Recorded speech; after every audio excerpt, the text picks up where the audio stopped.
तो आज हमारे इस खास शो में चूंकि फेस्टिव सीजन है, त्योहारों का मौसम है, तो हमने स्टूडियो में भी वही रंग देने की कोशिश की है। ये देखिए, मेरी एक तरफ है भाईजान की दुकान, जहां पर रमजान के महीने में ये सारी तैयारियां हैं। इफ्तार के लिए खजूर भी है और जितने भी फल हैं वो हैं। और दूसरी तरफ ये देखिए, रंगों के त्यौहार होली की भी पूरी तैयारी है। और ये हिंदू की दुकान। हम ऐसा क्यों कह रहे हैं? आपको लग रहा होगा कि ये दुकानों में बंटवारा क्यों? क्योंकि एक आवाज मथुरा से उठी है जो कह रहे हैं कि साहब कोई भी हिंदू गुलाल मुसलमान से ना खरीदें। तो दूसरी तरफ भोपाल से एक आवाज उठी जहां यह कहा जा रहा है कि मुस्लिम भाई सिर्फ अपने कौम के लोगों से ही सामान खरीदें, यानी कि ये सारे सामान खरीदें। अब सवाल यह है कि साहब ये खजूर और ये गुलाल और खजूर, ये बाइकॉट क्यों हुजूर? ये सबसे बड़ा सवाल है इस वक्त कि क्या ये खजूर और क्या ये गुलाल, ये दोनों मजहबी हो गए? राज मिश्रा जी, ये दुकानों का बंटवारा क्यों साहब? ये तो मेल मिलाप और भाईचारे का त्योहार। मेल मिलाप भाईचारे का त्योहार है। कहां पर? मैं यही दिखा देता हूं। अगर यहां आपको बंटवारा नजर आ गया तो बंटवारा होगा, नहीं नजर आएगा तो नहीं होगा। बुलाइए, मैं रंग लगाता हूं। इनको रंग बेचने का तभी अधिकार हो सकता है जब ये रंग लगवाने को तैयार हो। अगर रंग लगवाने को तैयार नहीं तो रंग बेचने का अधिकार कैसे? आप मुझे बताइए, कैसे मैं खरीद लूं? और आप कह रहे हैं बंटवारा। साहब बंटवारा की बात कर रहे हैं। अगर भाईचारा होता ना तो मैं सत्य कहता हूं 500 वर्ष तक मुझे अयोध्या का केस नहीं लड़ना पड़ता। सुप्रीम कोर्ट नहीं फैसला करता, भाईचारा फैसला करता। अगर भाईचारा होता। नहीं, आप कह रहे हैं कि यह बंटवारा आपको मैं दिखा रहा हूं। एक मिनट रुक जाइए, अभी बंटवारा दिखाते हैं। आइए, मैं बंटवारा दिखाता हूं। ये रंग इनसे खरीदूंगा। एक मिनट आइए,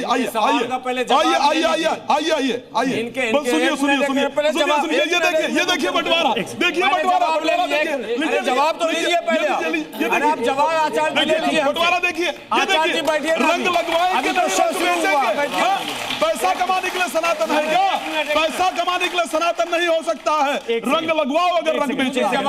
गुलाम सरवर साहब, क्या रंग मजहबी हो गया? अब 2 सेकंड में बता रहा हूं। पहले इन्होंने सवाल ये किया कि जो रंग लगाएगा नहीं, हाँ, वो बेचेगा, वो बेचेगा। जो कपड़ा सिलना नहीं जानता है वो पहनेगा क्यों? सुन लीजिए, कपड़ा सिलना नहीं जो दारू पिएगा, दारू की दुकान में दारू पी के बैठता है, सिलता है वो कपड़ा पहनता भी है। कपड़ा सिलता है वो कपड़ा पहनता है या नहीं पहनता?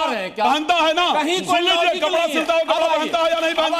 पहनता है ना। रुको एक मिनट, एक सेकंड रुकिए। कपड़ा पहनता है तो फिर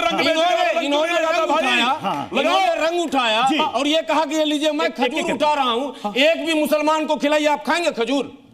क्या आप खाएंगे खजूर? नहीं खाएंगे। आप खाएंगे? एक मिनट, अरे रोजा है हमारा। रोजा में रंग अगर ये शो अगर रंग किए मना है, सुनिए आचार्य जी, अगर ये शो कल किए होते तो रंग में हम क्यों रंग गए होते?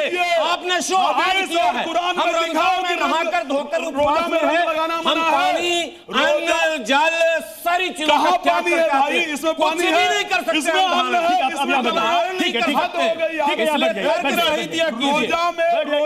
रंग लगाना मना है, निकाल के दिखाओ। गदा साइड रख दीजिए। रंग बनाया किसने ये बताइए? गदा जरूरी है। अरे होली में गधे का क्या काम है? कब पत्थर बरसा रहे हैं, भरोसा नहीं है। नूर अजहरी साहब, मैं आपसे समझना चाहूंगा कि ये दुकानों का बंटवारा क्यों हो गया? कब से ये गुलाल और खजूर दोनों मजहबी हो गए? आप हमारे यहाँ आइए, मसाजिद के दरवाजे पे, दरगाहों पे हमारे यहाँ देखिए, बाहर गुलाब को फूल बेचने वाले कौन हैं? बहुत सारे हिंदू भाई हैं, किसी को एतराज़ नहीं। आप जाइए अजमेर शरीफ में, अजमेर शरीफ में पूरी एक बाजार है। उस बाजार में 70% हिंदू वहाँ हिंदू भाई हैं, दुकान अपनी चलाते हैं। किसी को एतराज़ नहीं, ना मुझे एतराज़ है, ना मेरी कौम को एतराज़ है, ना वहाँ की कमेटी को एतराज़ है, किसी को एतराज़ नहीं। एतराज़ कौन लोग कर रहे हैं बताने की ज़रूरत नहीं है। कुंभ में और अयोध्या से ये सब जब ये सारे मामले सामने आए तब से ये बातें सुनने को मिल रही है। और कहीं ना कहीं जो मैं तो बहुत जिम्मेदारी के साथ कह रहा हूँ कि मौजूदा सरकारों के संरक्षण में इस तरह से बोलने की कोशिश की जा रही है, वरना इस तरह की बातें भारत में नहीं थी। लेकिन फिर मुमताज आलम रिजवी साहब, फिर भोपाल से आवाज़ क्यों उठी कि साहब मुसलमान से ही खरीदारी करे? ऐसा क्यों? देखिए, अगर कोई इस तरह की बात करता है वो बिल्कुल गलत है, लेकिन ये शुरुआत कहाँ से हुई, जैसे कि अभी बात हुई, इससे पहले भी हिंदुस्तान रहा है। और आप क्या बात कर रहे हो, सामान छोड़ दीजिए, कहीं कोई राम बनता था, कहीं कोई कृष्ण बनता था। नज़ीर अकबराबादी की होली में आप देखिए नज़में गाई जाती हैं, वहाँ कोई एतराज़ नहीं है। ये जो लोग सियासत कर रहे हैं, मैं समझता हूँ कि ये बिल्कुल बेबुनियाद है।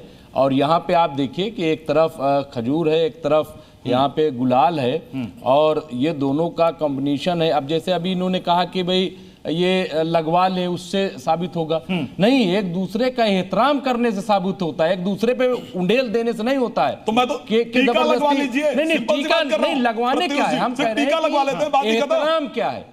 अगर हम ये कह रहे हैं कि हम रोजे से हैं, तो क्या रोजे कर रहे हैं, अगर मैं दोबारा कह रहा हूं, उसकी वजह ये है कि जब रंग लगेगा, नमाज पढ़ने जाना है। मैं आपके पास आऊंगा, चूंकि आपने कहा कि रमजान है, रोजे से हैं, तो क्या रोजा में मान लीजिए कोई रंग या गुलाल लगा दिया तो क्या ये हराम है? मैं आपसे समझना चाहूंगा फजलुर रहमान साहब। सबसे पहली बात तो ये कि जो ये डिबेट है हिंदू मुस्लिम एकता पर होनी चाहिए, उसी पर है सर। हाँ, उसी भाईचारे पर मैं उसी को आगे लेके चल रहा हूँ। हिंदुस्तान इतना खूबसूरत देश है, हिंदुस्तान किसी एक गांव, शहर या कस्बे का नाम नहीं है। 140 करोड़ लोग जो यहाँ रहते हैं, उन सब का नाम हिंदुस्तान है। इस खूबसूरत हिंदुस्तान में जीने का हक, और ये जितने भी तमाम मज़ाहिब के रहने वाले लोग हैं, अपने अपने धर्म को फॉलो करने का हक हमें संविधान ने दिया है। और ये संविधान इतना खूबसूरत है कि पूरी दुनिया में इससे खूबसूरत संविधान नहीं है, न पूरी दुनिया में इससे खूबसूरत इंसान है कि जो तमाम मज़ाहिब के मिलने वाले और एक दूसरे का एहतराम करते हैं। सतीश, ये एहतराम की बात है। नहीं, ये आपसी भाईचारे की, प्यार और मोहब्बत की बात कर रहे हैं, तो फिर इस बीच में ये नफरत और ये दुकानों का बंटवारा कैसे आ गया? देखिए, समस्या कहां से उत्पन्न हुई उसके गहराई में जाके देखिए। जो उन्होंने कहा, कुमकी उन्होंने उपमा दी, उदाहरण दिया, अजहरी जी ने कहा और उन्होंने कहा, मुमताज जी ने, की शुरुआत यहां से हुई है। शुरुआत करी शंका से। शंका कहाँ है? आप थूक जिहाद करेंगे, आप ऐसे कार्य करेंगे कि हमारी धार्मिक निष्ठाओं को उसको ठेस पहुंचेगी, तो हम आप पे विश्वास कैसे कर सकते हैं कि जो वस्तु आपके द्वारा हमारे तक आ रही है वास्तविकता में शुद्धता? जो थूकने वाले आप थूकने वाले हैं भाई, जो थूकने वाले हैं, लेके आइए कौन है वो, कहां से आए? सबरेआम वीडियो है, सबरेआम वीडियो है, इन्हीं का षड्यंत्र है, इन्हीं के साजिश है। अरे वाह वाह, ना उनकी सत्य सामने आ रहे तो षड्यंत्र है। पता भी नहीं है उनके कौन है वो लोग, एक एक करके बोलो, आता पता भी उनके नहीं विषय में जानने का सकता है क्या? कहां से आए, समझ में नहीं आ रहा। प्रत्यक्षम किम प्रमाणम, प्रत्यक्षम किम प्रमाणम, जो सामने नजर आ रहा है वो तो बहुत दिमागी संतुलन सही नहीं है वास्तविकता में। आज सत्य सामने आ रहे तो दिमागी संतुलन कौन सा सत्य है सामने? ये वीडियो सामने, और क्या सत्य है, ये सत्य है। जुल्म को सत्य बोलना है। सामना करिए।